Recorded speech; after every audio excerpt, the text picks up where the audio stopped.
is All India Radio.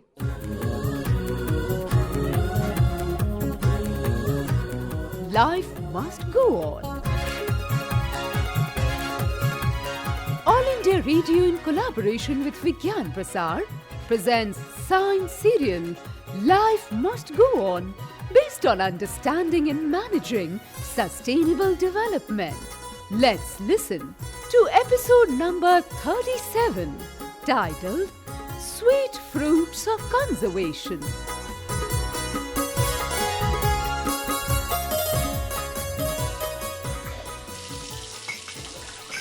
Rama!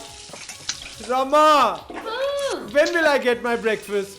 You're still busy with the utensils?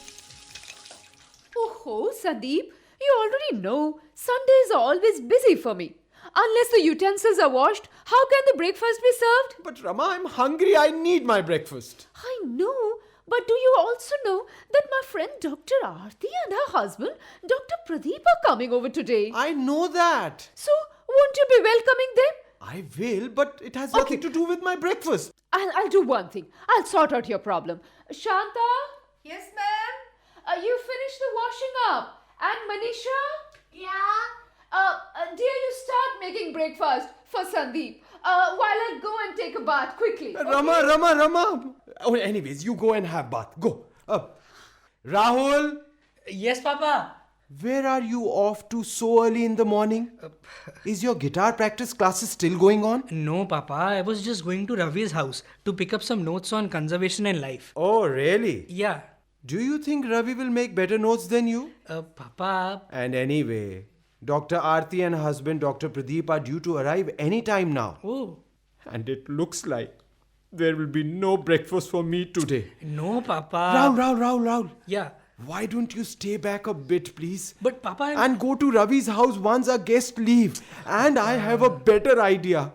Why don't you go and see if Manisha has started preparing breakfast or not? Papa, you have been asking for breakfast for quite some time. You've been hearing me, haven't you, son? Yeah. So, why don't you go and find out if breakfast is ready or not? Papa, you are a pulmonologist. So? And have been yelling for breakfast as if you have eaten nothing this morning. You did get biscuits and tea. Be patient. Breakfast will be there. Excuse me, Rahul. I'm a doctor. So should I skip my breakfast? Okay. I'll go and check. And anyway, Mummy always says one should eat only when hungry, not just because it is time to eat. Okay? Son, I agree that your mum is a gastroenterologist. But I'm really hungry. And that is why I have been yelling for breakfast. By the way, I have noted that in the last few days, I'm being fed in quite a miserly manner. Papa, you cannot ignore the fact that Ma knows all about tummies. Oh, Tule. Woke up late today, I see. Huh? Okay. I agree your mummy knows all about stomachs. But keeping a person hungry is not a good idea. Isn't it an insult to food? No, Papa, it is not an insult. Rather, it is conservation. Let me start my project with you. Well said, Rahul Bhaiya. Yeah. All your conservation efforts and savings, everything begins and ends with me. Arey Manisha, what about the breakfast? When will I get my breakfast? Oh, looks like Dr. Aarti is here. So soon? I haven't even had my breakfast. Manisha, don't serve breakfast right away. We all will have it together. Okay, madam. What okay? Huh? No. I don't know anything. Get me my breakfast immediately. Sandeep, they are already on the door. Think of them at least. It doesn't look nice, you having breakfast in front of them. I'm going and opening the door. Okay? Oh, come in, Dr. Pradeep. How are you, Aarti? Oh, I'm fine. Wow. I'm good too. What a lovely aroma. Oh, it's Dr. Aarti, it's only the aroma. The actual food has not materialized on my plate yet. So, Dr. Sandeep, how are you feeling today? I'm good, Dr. Pradeep. How are I you? see. Not had any breakfast yet? Please don't talk about breakfast. The tulip. You're in class 11, huh? Yes, Dr. Aarti. And Rahul, you have entered the first year of college, I heard? Yeah. Okay, so Rahul, what subjects have you chosen? Zoology. Breakfast. Manisha, get breakfast for everyone. And Dr. Pradeep, when everyone is thinking about conservation, so all my meals are in peril now. Sandeep, you and your breakfast. Dr. Sandeep, I haven't heard conservation being discussed in any household that I have visited. How did you started it? It all began with Rahul Bhaiya's project. Great. Oh. Rahul, your uncle teaches environment science in the university, you know? Yeah, Auntie, I know. And I also know that you are a doctor of Ayurveda and can tell me a lot about plants, trees, and herbs. That is why I did not go to Ravi's house but stayed back to meet you. So nice. So, Rahul, now that we are discussing conservation, let us begin with the conservation of the very basis of life. I mean, conservation of air, soil, and water. Okay. So right, Pradeep. Although human beings have managed to pollute all three. Anyway, I think we should begin with soil. Soil? Yeah, the most fundamental of all natural elements. It is one of the most important of all natural resources. But unfortunately, instead of taking measures to conserve it, we ignore its importance. Water and solar radiation are important, but apart from the two, soil plays a massive role in maintaining the food cycle. Yes, uncle. Soil provides the nutritive elements and helps the plants to grow. In fact, Rahul, no tree can survive without fertile soil. Oh. That is why we need to conserve soil and prevent loss due to erosion. We must also take care that its fertility does not decrease because of changes brought about by excessive use of chemical ingredients, you see. Exactly. And it is believed that erosive losses brought about by wind action or water cannot be rectified using mechanical measures. This should be reversed using only biological methods. Dr. Pradeep, you are absolutely right. And this has been going on for years now. Our farmers knows this too. Yet, the soil condition is pitifully undernourished these days. Like me? Why? Why so, Rama? Why? Dr. Sandeep, just as you're feeling wasted because you haven't had breakfast yet, Correct. but that is the condition of soil these days too. Actually, soil is a bit like a bank account. Bank account? Yes, Rahul, we must regularly replenish whatever we withdraw. Otherwise, the bank balance will go down for sure. Oh. Yes, and you have put it so well, Pradeep. We take away a lot of the nutritive elements inherently present in the soil, but we do not replenish them. That is why the fertility of the soil is waning. It is dwindling, going down. And that is where the need for conservation enters the picture. Exactly, Rama. See, these days the farmers are setting fire to stubble that remains after reaping paddy. This spreads pollution. Apart from that, the fire destroys innumerable tiny creatures, even beneficial microbes, whose actions are linked to renewed soil fertility. True. Once these are gone, adding any amount of manure or fertilizer is not going to be helpful. Correct. You know, Rahul, in the olden days, people used to recognize the importance of crop residues. They used to use crop residues such as stalks, dry leaves as soil cover. These conserved the water level in the soil and also provided suitable ambient conditions for the microbes to flourish. Yes. Exactly, Aarti. And Rahul, do you know?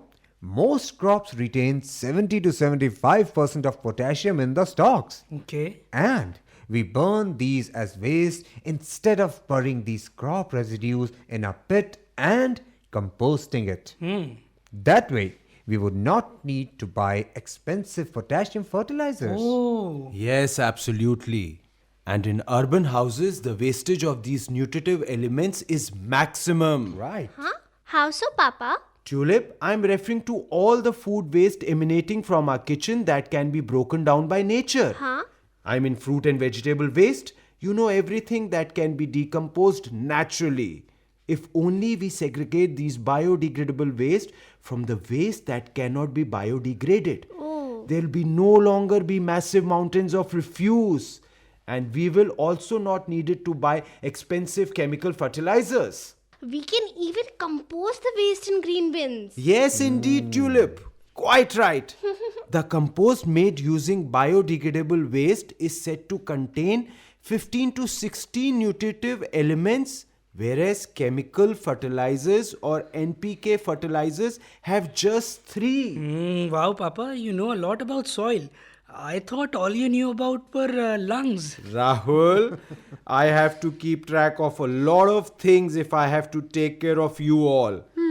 And Rama, ask Manisha to take care of me and also of all of humanity. I understand what you mean by asking Manisha to take care of you, Sandeep. Finally, you got it. Thank you. But dear, how can she take care of all of humanity? How? I'll tell you. By dumping all extra food and vegetable peels in the green bin. What? Yes, that step alone is a way to serve all of mankind. How wise. So, Pradeep uncle, Yes, Rahul. when it comes to conservation, we must not only use natural resources sparingly by reducing the use, but we must also recycle and reuse them. Absolutely right, Rahul. See, we add expensive phosphorus fertilizers to the soil, yet 80 to 82% remains in insoluble and unavailable condition. Oh, Every year, it is the same story. No wonder then the expenses incurred by the farmers keep increasing. Although the easiest way would be to use a liquid microbial biofertilizer. Liquid microbial biofertilizer? What is that? Tulip, it is nothing but fertilizers containing microorganisms, which are capable of making available nutrients to the plants, thanks to their biological activity in conjunction with soil and air. Oh. Such formulations are available as powders or as liquids too. Very true. Yes, and some microbes can render the phosphorus soluble so that the plants can use it. To allow these microbes to flourish in the soil, we need to use bio waste such as cow dung and compost, etc., etc. If we do just this much, the soil will keep producing crops, and that too without any deleterious components. Of course. Oh, so those who burn the stubble or crop residue in the fields are actually not only harming the soil but also all of humanity. Yes, indeed, Tulip. And that is why we need to spread the message that the future of mankind depends not on instruments and machinery, but on Mother Nature. We must strive to take care of our natural resources at all levels. Wow, Sandeep. I appreciate your comment that the future of mankind depends not on instruments and machinery, but on Mother Nature. Well said. A clapping for you. But Rama, my future hinges on breakfast, which I have still not got. But on a serious note, there is one fact we must all pay attention to. See, Dr. Sandeep has rightly pointed out that our future depends on nature. Correct. So, why is a large part of Earth's fertile soil rapidly becoming desertified? How is pollution affecting the global animal as well as plant life? Together with these, we have to understand the rules of growth and biodiversity laws. Exactly. And another big issue involves water pollution and water scarcity. water pollution and water scarcity? Yes, Rahul, water scarcity is a situation that happens when demand for fresh water outstrips the supply. Water scarcity is often associated with agricultural practices. Agriculture consumes 90% of water resources, leaving only 10% for domestic use. Oh. Domestic usage is a fraction of the water used in irrigation. Yes. Exactly. And Rahul, you should pay attention to this fact that in metro cities, households tend to consume 250 liters per person. But in 5-star hotels, this usage touches 500 liters per person. 500 liters? And people say there is water shortage. Tell me one thing. Why does a person need 500 or even 250 liters of water? Exactly. That is a valid question, Sandeep. Yes, and the saddest thing is that much of this water is wasted. Either it is flushed away or used in washing cars, etc. I can tell you an easy way to save water each time you flush. Put a plastic bottle in your toilet tank to decrease the amount of water that flushes out each time. This way, less water will be needed to fill the tank, and therefore, less water will be flushed each time. That is why there is 1 liter bottle in the cistern. Very smart, Mama. I'm your mama after all. Well, let me tell you all a fact. India has always been proactive about water conservation. Even 5,000 years ago, the Indus Valley civilization had a clear system of urban drainage. Yes. They were the pioneers of underground drainage. Rightly observed, Pradeep. I'm sure everybody is aware of this, that one of the oldest water harvesting system has been found near Pune in the Western Ghats. Really? Yes. A large number of tanks has been cut in the rocks and water collected in these cavities. This provided drinking water to tradesmen who used to travel along this route. Oh. Each fort in this area has its own water harvesting and storage system in the form of rock-cut cisterns, ponds, tanks and wells. Oh. Rightly said. And do you know, in olden days, houses in western Rajasthan, they were built so that each had a rooftop water harvesting system. Correct. Rainwater from rooftops was channelized into the underground tanks. How beautiful. I wish I would have met you before that. Oh, Rama, I wish so. Anyways, let's come to the present. Underground baked earthen pipes and tunnels were then put into use to conserve water and channelize the same to other places. Oh. What a beautiful picture you painted there, Rama.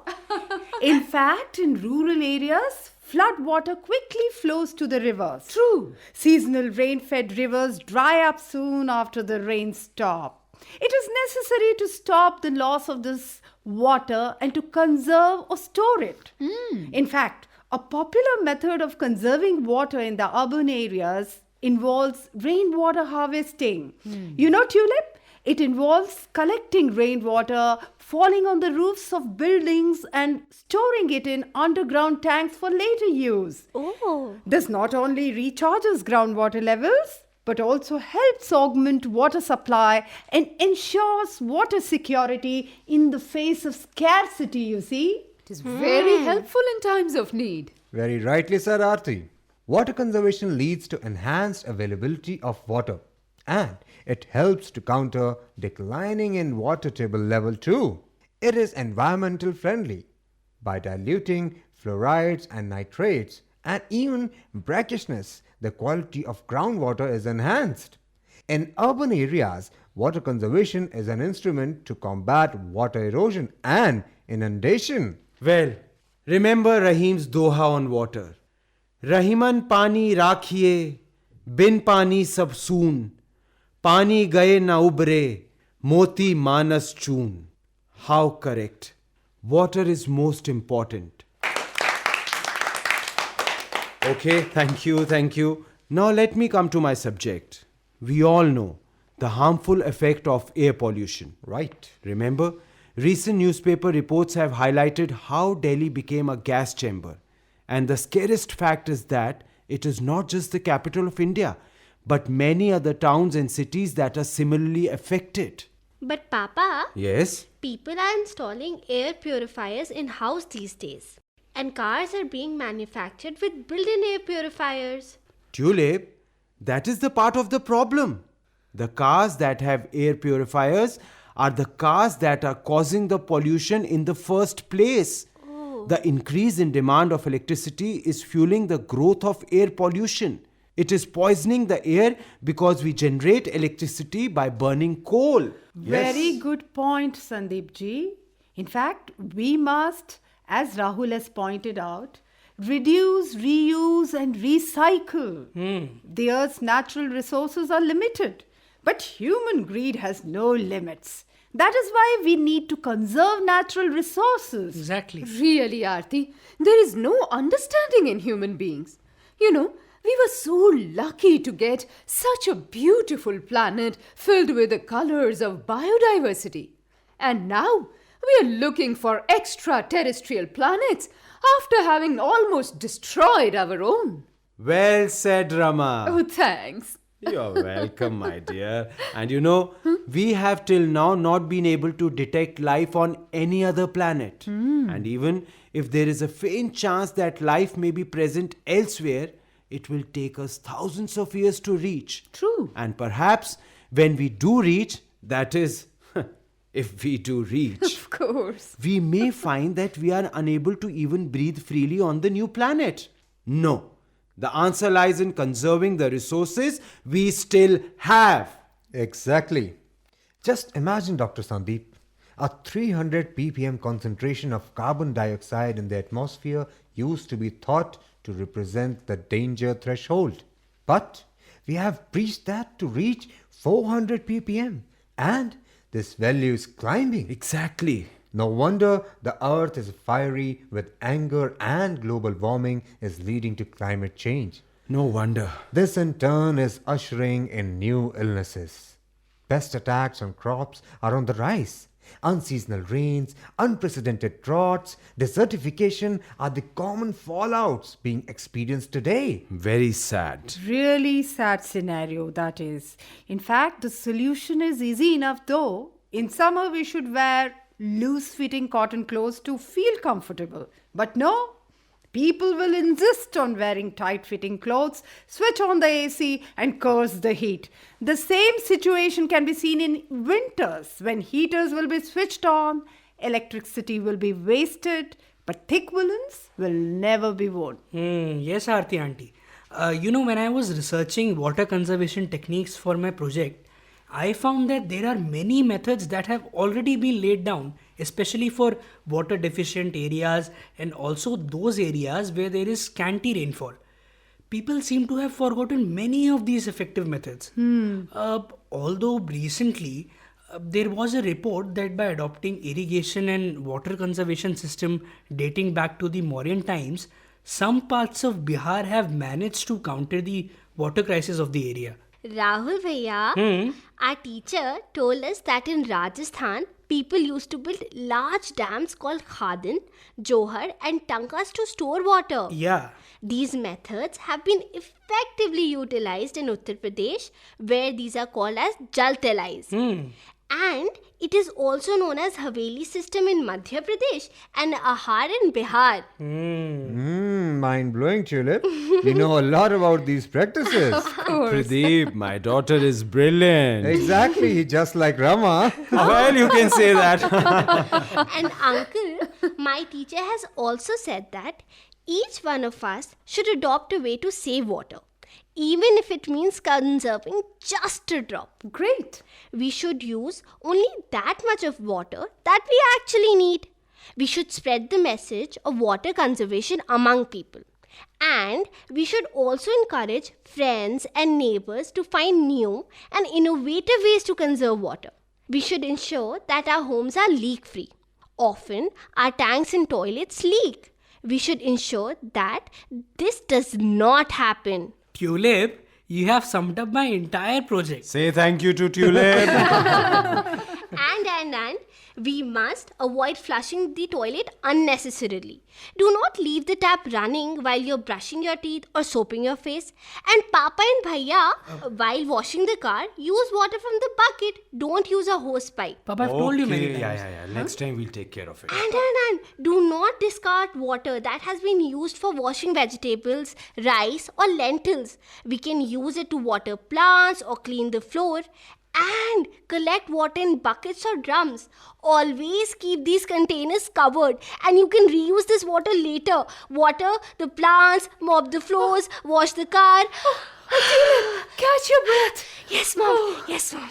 I must admit that the most practical suggestions on water conservation have come from our Tulip. We must clap for Tulip! Great work. But if only everyone would adopt these suggestions, our earth would remain verdant. You're quite right there, Dr. Pradeep. Conservation practices run deep in the psyche of Indians. It is just that we have lost the plot a little bit. But if you all get our act together and make a commitment to conservation efforts, it will not be long to change our deviated habits and address the situation. I totally agree with you, Dr. Aarti. And I must point out that some habits should not be changed. In fact, some habits are good for health. Like what? Which habits are you talking about, Sandeep? Rama, the habit of eating breakfast. I knew that was coming. See, if we have finished discussing the conservation of natural resources, the habit of eating breakfast, Rama. Oh, that is so obvious from Dr. Sandeep. Okay, guys. If we have finished discussing the conservation of natural resources, I think it's time we pay some attention to my conservation. Your conservation? Yes! Let us all quickly have some breakfast. Okay. Manisha?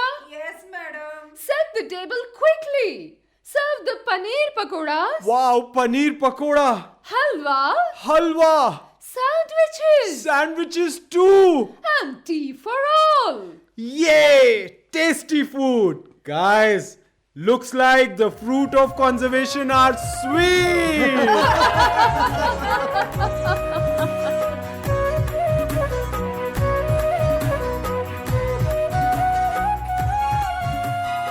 Life must go on.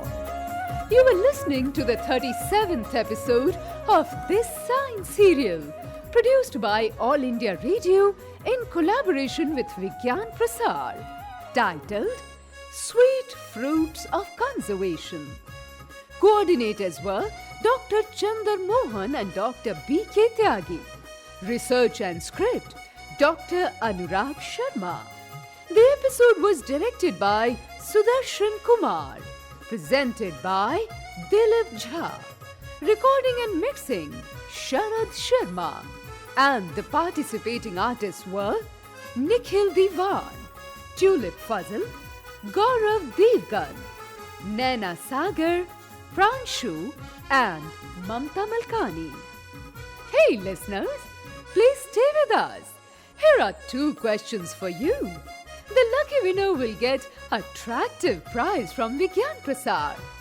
The first question is, what do you mean by rooftop water harvesting system? And the second question is, in metro cities, households tend to consume how many liters of water per person? You can send in your answers by simple post. Our address is Science Serial Life Must Go On, All India Radio, room number 615, New Broadcasting House, Sansad Marg, New Delhi 110001. You can also write on our email ID, that is radio@vigyanprasar.gov.in. Please do write or mail us your full name, age and profession. If you are associated with Science Club, then do let us know the membership of your club. If you have any query or question regarding our program, then don't hesitate to write into us. We will be back again with the next episode of this science serial. Life must go on. Same date, same time next week. Till then, goodbye.